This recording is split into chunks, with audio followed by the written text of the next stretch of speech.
उसके बाद में कहते हैं हमारी जो रेफ्रिजरेंट है वो क्या है, कौन कौन सी रेफ्रिजरेंट हमारे यहाँ पे यूज होती है, जैसे हमारी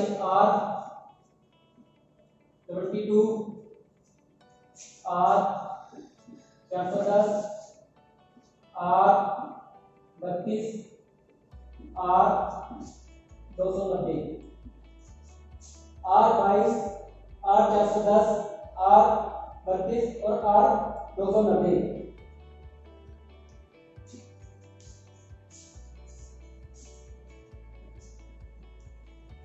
इसमें से कौन कौन सी गैस कितने परसेंट और कितनी मात्रा में है और कितना नुकसान है इसका हमारे एनवायरनमेंट पे।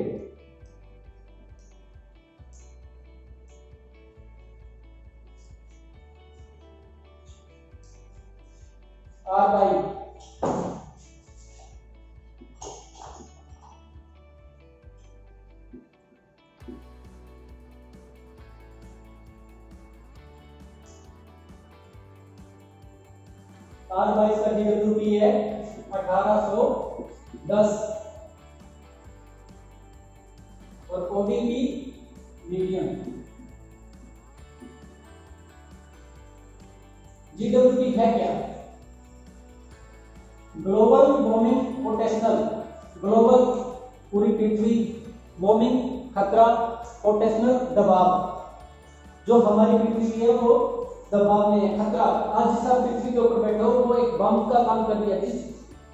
जिस प्रकार से इंसान गलतियां करता जा रहा है उस हिसाब से अगर यूं चलता रहा तो एक दिन ये बम बिल्कुल फट जाएगा। जैसे पहले हम लोग बताते थे कि हमारे माँ बाप हमारे लिए ये छोड़ के गए हैं कि बहुत अच्छा दिया उन्होंने, हमें गाड़ी दी, बंगला दिया, पैसा दिया, लेकिन आने वाली हमारी जो जनरेशन है वो हमें पता क्या कहेगी, हमारे माँ बाप ने हमारे लिए छोड़ा क्या है, एक हवा चाहिए थी सांस लेने के लिए, आज वो भी नहीं है, वो भी स्वस्थ नहीं है।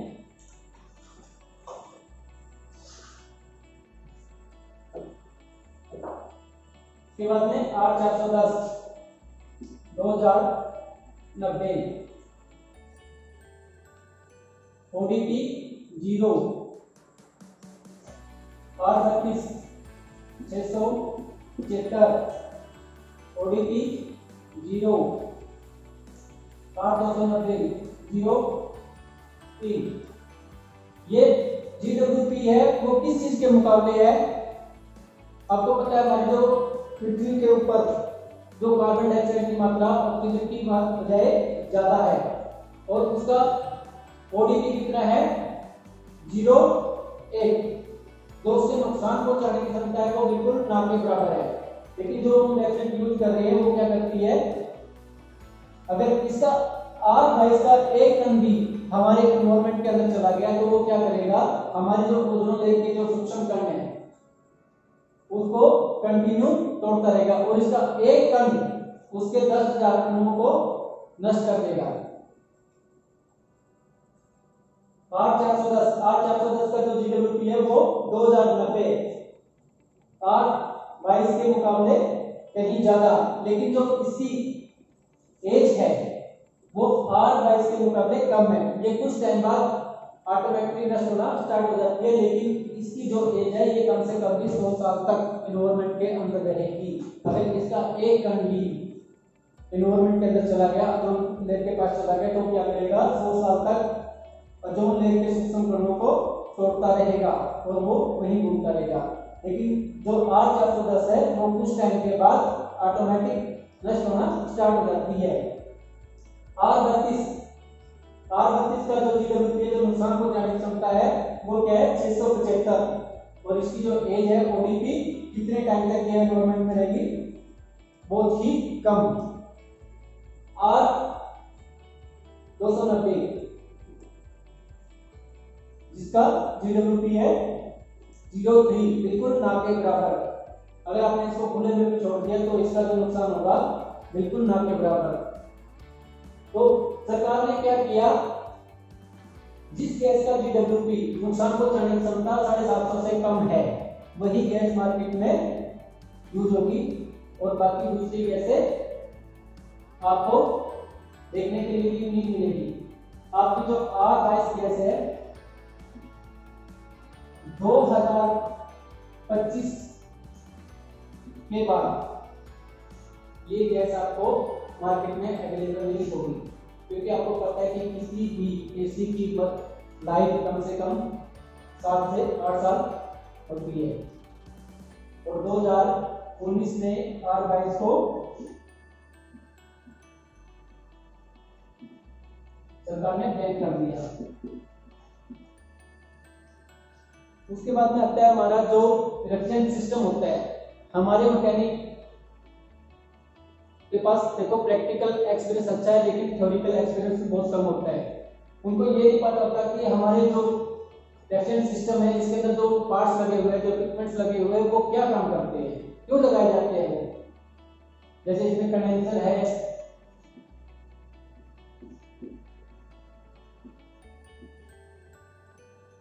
फ्रीजर,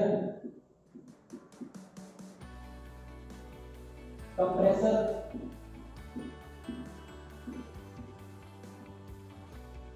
हीटर,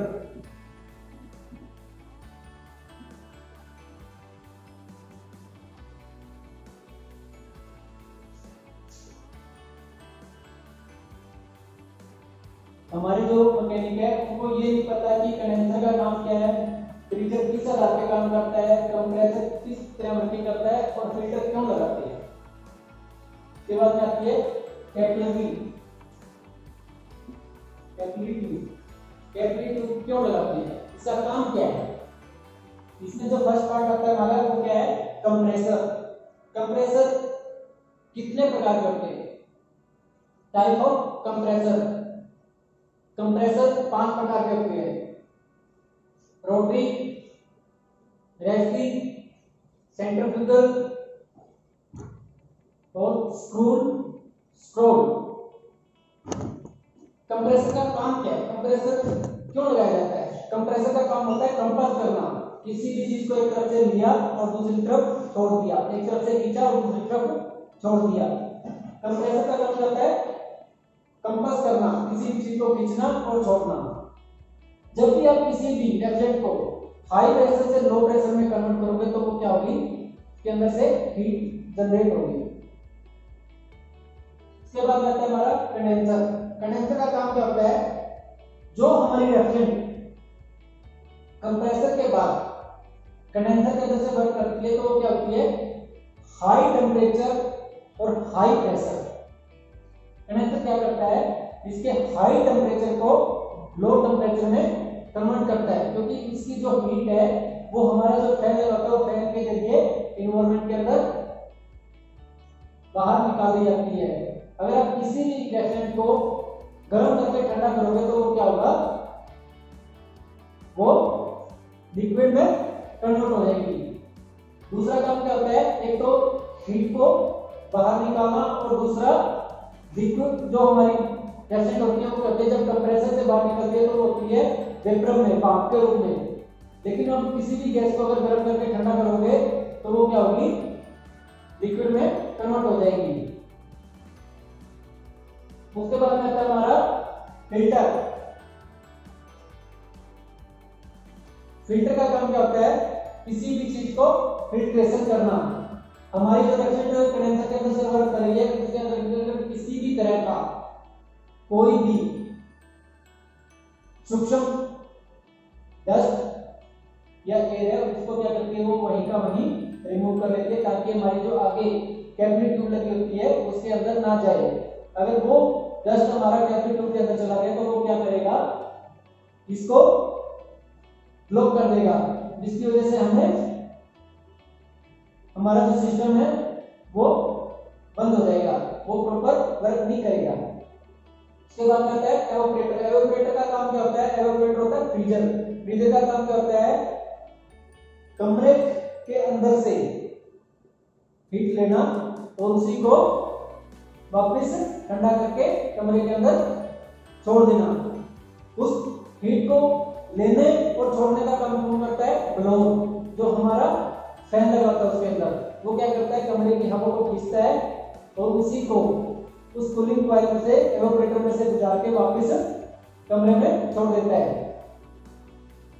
इसके बाद कैपिलरी ट्यूब। कैपिलरी ट्यूब का काम क्या होता है, पीछे से जो हाई प्रेशर आ रहा है उसको लो प्रेशर में कन्वर्ट करने के लिए।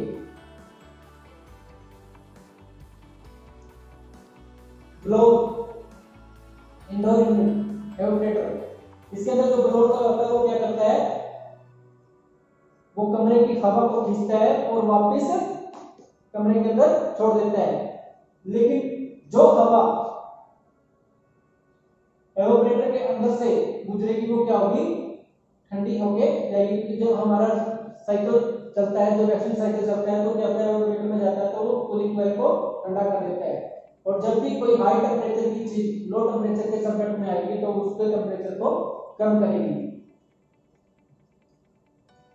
के बाद में आता है हमारा पूरा साइकिल, रेफ्रिजरेंट साइकिल। इन्होंने लगाया कंप्रेसर। कंप्रेसर का काम क्या होता है, कंप्रेस करना, एक तरफ से खींचना और दूसरी तरफ छोड़ देना। ये हमारा सेक्शन जहां से ये रेफ्रिजरेंट को खींचेगा, डिस्चार्ज जहां से छोड़ेगा। जब भी आप किसी भी रेफ्रिजरेंट को हाई प्रेशर से लो प्रेशर में कन्वर्ट करोगे तो वो क्या होगी, इसके अंदर से हीट जनरेट होगी, जिसकी वजह से क्या होगा, उसका जो तापमान है वो बढ़ेगा। जब हमारा कंप्रेसर रेफ्रिजरेंट को बाहर जनरेट करता है कंडेंसर के अंदर, तो वो क्या होता है, हाई प्रेशर और हाई टेम्परेचर। यहाँ का जो टेम्परेचर रहेगा वो आपका 80 डिग्री सेल्सियस के समथिंग रहेगा। और जो उसकी गैस की प्रॉपर्टी होती है वो क्या होती है, वेपर भाप के रूप में। क्योंकि अगर किसी भी कंप्रेसर के अंदर लिक्विड चला जाए तो वो क्या होगा, वो कंप्रेसर वर्किंग करना बंद कर देगा। क्योंकि उसके अंदर भी क्या होता है, एक इलेक्ट्रॉनिक सिस्टम होता है जिसको कहते हैं स्टार्टर। जिस तरह फैन के अंदर यूज होता है, वही सेम सिस्टम हमारे कंप्रेसर के अंदर होता है। अगर इसके अंदर एक बूंद भी पानी चला गया या लिक्विड चला गया तो वो क्या होगा, साथ के साथ फॉल्टी हो जाएगा। तो उससे पहले जो हम एवापोरेटर लगाते हैं वो क्या करता है, जो पीछे से लिक्विड आ रहा है उसको वेपर में कन्वर्ट करता है, ताकि हमारा जो कंप्रेसर है वो फॉल्टी ना हो। उसके बाद मैंने लगा दिया कंडेंसर। कंडेंसर का काम क्या है, एक तो जो हमारी रेफ्रिजरेंट वेपर है उसको लिक्विड में कन्वर्ट करना, और दूसरा इसकी हीट को एनवायरनमेंट के अंदर छोड़ देना। एनवायरनमेंट के अंदर छोड़ने के लिए इन्होंने क्या लगा दिया, इसके अंदर फैन लगा दिया। वो क्या करता है, उसकी हीट को बाहर की तरफ जनरेट करता रहता है। ये हमारा कंडेंसर। कंडेंसर में से जब रेफ्रिजरेंट वर्क करेगी तो क्या होगा, जो इसकी प्रॉपर्टी होती है वो वेपर में होती है। वेपर जब इसके अंदर से जाएगा और किसी भी आप गर्म चीज को ठंडा करोगे तो वो क्या होगा, लिक्विड में कन्वर्ट हो जाएगी। उसके बाद इन्होंने लगा दिया फिल्टर। फिल्टर का काम क्या होता है, उसको फिल्ट्रेशन करना, ताकि उसके अंदर किसी भी तरह का कोई डस्ट वगैरह ना हो। लेकिन यहां तक जो हमारा प्रेशर गया वो क्या था, हाई प्रेशर और लो टेम्परेचर। और जो गैस की प्रॉपर्टी थी वो क्या थी, लिक्विड। कंडेंसर का काम क्या रहा, एक तो हाई प्रेशर को, जो इसका प्रेशर था वो सेम रहा, लेकिन जो उसकी गैस की प्रॉपर्टी थी वो वेपर से लिक्विड में कन्वर्ट हो गई। और इसका जो टेम्परेचर था वो क्या हुआ, गर्म भी हल्का ठंडा। ये जो पहले यहाँ से 80 डिग्री था तो यहाँ पे आपका जो टेम्परेचर रहेगा वो 35 डिग्री के समथिंग रहेगा। उसके बाद में लगा दी कैपिलरी ट्यूब। कैपिलरी का काम क्या होता है, पीछे से जो हाई प्रेशर आ रहा है उसको लो प्रेशर में कन्वर्ट करने के लिए। अगर आप किसी भी रेफ्रिजरेंट को हाई प्रेशर से लो प्रेशर में कन्वर्ट करोगे तो वो क्या करेगी, ठंडा करेगी। ऑल ऑफ दिस, कोई भी गैस है हमारी एनवायरनमेंट के अंदर, जितनी भी गैस है, अगर किसी भी गैस को आप हाई प्रेशर से लो प्रेशर के अंदर कन्वर्ट करोगे तो वो ठंडा करेगी। उसकी जो प्रॉपर्टी है वो, तो जब हमारी रेफ्रिजरेंट कैपिलरी ट्यूब से बाहर निकलती है तो उसमें क्या होता है, लो प्रेशर और लो टेम्परेचर। उसका जो प्रेशर है वो भी लो होगा और जो टेम्परेचर है वो भी लो होगा, और उसकी जो प्रॉपर्टी होगी वो होगी लिक्विड में। इसके बाद में आता है हमारा एवापोरेटर। एवापोरेटर क्या होता है, कूलिंग कॉइल, फ्रीजर। इसके अंदर जो ब्लोअर लगा हुआ है वो ब्लोअर क्या करता है, कमरे के अंदर से हवा देता है, और वो हवा जब हमारे एवापोरेटर कूलिंग कॉइल के संपर्क में आती है तो हमारी जो कूलिंग कॉइल है वो ठंडी, उसका जो तापमान है हवा जो कमरे के तापमान से कम होता है। जब कोई भी चीज हाई टेम्परेचर की चीज लो टेम्परेचर के संपर्क में आएगी तो क्या होगा, वो ठंडी होगी। तो जब भी कोई ये हमारा डोर हवा को खींचता है और एवापोरेटर के अंदर से वो गुजरती है तो क्या होगा, उसका जो टेम्परेचर है वो लो हो जाएगा। तो हमारे एवापोरेटर का काम क्या होता है, कमरे के अंदर की हवा को बार-बार रोटेट करके उसको ठंडा करना। इसके बाद में लगे हमें एक्वेलेटर। एक्वेलेटर क्या करता है, एक्वेलेटर होता है जैसे हमारा जो कंप्रेसर होता है, कंप्रेसर के साथ में गिलास लगा होता है, इसको कहते हैं एक्वेलेटर। इसने क्या किया, कमरे फ्लोर ने कमरे से हवा खींची और वापस कमरे में छोड़ दिया। तो इसने क्या किया, कुछ परसेंट इसमें जो लिक्विड जा रहा था उसको कुछ परसेंट वेपर में कन्वर्ट कर दिया, क्योंकि जो कमरे की हवा थी वो कूलिंग कॉइल के मुकाबले उसका जो टेम्परेचर था वो हाई था। जब भी हाई टेम्परेचर की चीज लो टेम्परेचर के संपर्क में आएगी तो वो क्या होगा, उसमें ऊष्मा पैदा होगी, वेपर। तो इसने क्या किया, इसको कुछ परसेंट तक वेपर में कन्वर्ट कर दिया। इस चीज को जो रेफ्रिजरेटर हमारी इसके अंदर से वर्क कर रही है, उसके बाद में जो हमारी रेफ्रिजरेटर है वो प्रॉपर वेपर में कन्वर्ट नहीं हुई। उसको कन्वर्ट करने के लिए क्या लगा दिया हमने, एक्वेलेटर। एक्वेलेटर ने क्या किया, इसके अंदर क्या होता है,